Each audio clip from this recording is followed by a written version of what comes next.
Let's talk about sleep. Okay. We're going to talk about, for those women who are listening in and you can't fall asleep, you're waking often, you're waking up in the morning, not feeling rested and feeling tired all day.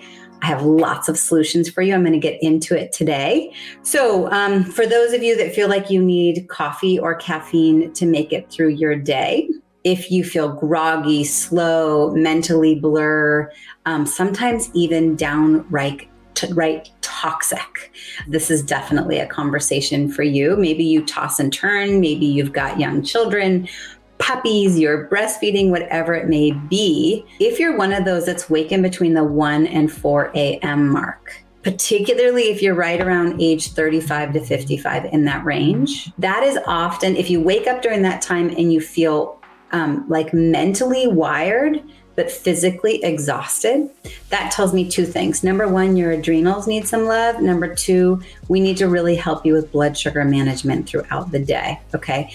Often that is what I consider the adrenal wake up. Let's cover why. Why are we even having this conversation?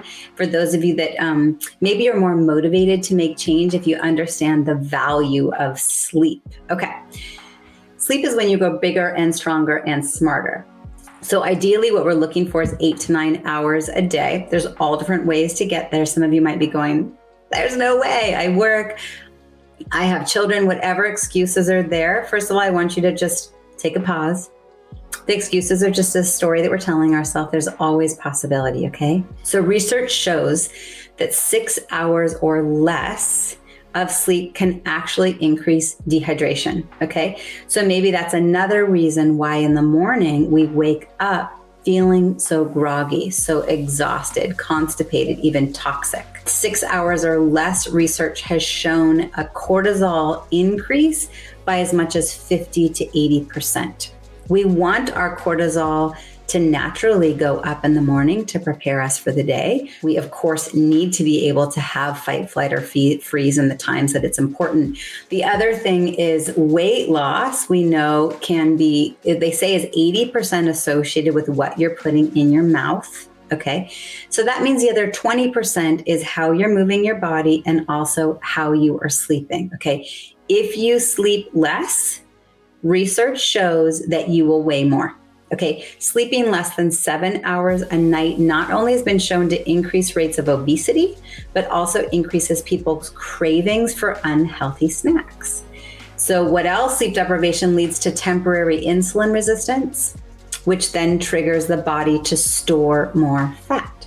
Okay, so number one solution is keep blood sugars stable. The more we can keep our blood sugars steady throughout the day, that means starting the day right, getting in some quality fat, protein, and fiber within 30 to 60 minutes of waking. You're making sure that you're getting fiber-rich foods throughout the day. Most of that, a simple solution is just eat a lot of fruits, vegetables, and berries, ideally every color every day.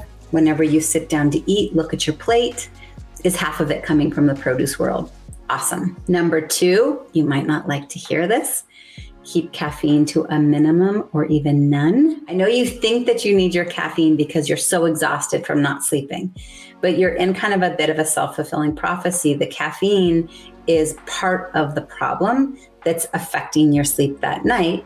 Okay, so now you're not sleeping, so you think you need the caffeine the next day. So working with someone so that you can titrate off and come up with the right alternatives to coffee so you can still have healthy energy sources, such as a couple different adaptogens, cordyceps being one of them, just as one example. Adaptogen elixirs, drink those in the morning instead. But once you're completely off of the caffeine, you'll be blown away at how much better you'll sleep and how much better you'll feel. Number three, eat GABA-rich foods. But let's talk about foods that are rich in GABA. So these would be foods that you would definitely want to eat in the evening hours. I will say my preference for quality sleep is that you finish your caloric intake within 4 hours of going to bed. Okay, now our gut gets to rest and rejuvenate. We get to have kind of a modified version of intermittent fasting, and you get to sleep well.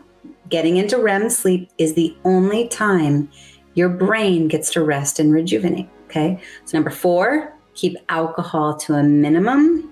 All right, you want to sleep? Many women that I talk to end up drinking a glass of wine in the evening to help wind down so that they can sleep better. Okay, but let me tell you, it's actually negatively impacting your sleep. You might be sleeping like a log, but what research shows is that when you're ingesting the alcohol, number one, you're not getting into REM sleep.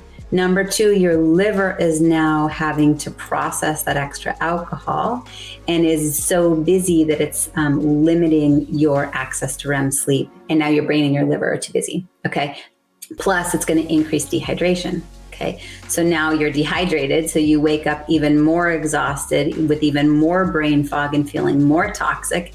And now you're more likely to be constipated throughout the day. So you're not having good bowel movements, which means your body is recirculating those excess hormones and toxins, and you're not detoxifying. Let's talk about melatonin. So some of you might have heard of something called 5-HTP. It stands for 5-hydroxytryptophan. When on Thanksgiving, if we eat a turkey meal and we all get really tired afterwards, 5-HTP is high in turkey. It turns into serotonin. Serotonin, you think of most antidepressants are selective serotonin reuptake inhibitors. Serotonin is the hormone of feeling happy, feeling hopeful, feeling connected, okay? So 5-HTP converts into serotonin, and serotonin converts to melatonin through the pineal gland, okay? Melatonin is a naturally occurring thing in our body that turns on when it gets dark, as long as we have healthy, innate production of serotonin and ideally 5-HTP. The last thing I want to mention, hopefully you heard me say this, I mentioned adaptogens. Okay, adaptogens all come from the plant, mushroom, and botanical kingdom. They go into the body and help the body better adapt to stress. So some that you might have heard of would be ashwagandha, dark chocolate, reishi, chaga, cordyceps, shatavari, green tea, holy basil. Maybe you've heard of some of these, okay? And the fundamentals are you've got your adaptogen, you have your protein source, you have a fat source, and you have your hot liquid, and then extra things to add so that it really is a yummy, flavorful, enjoyable experience for you to replace your hot coffee or hot caffeinated beverage. Okay. So with that, I look forward to chatting with you. I'm happy you're here. Thank you for listening in, and I'm happy to serve. Comment whenever you want, and would love to hear from you.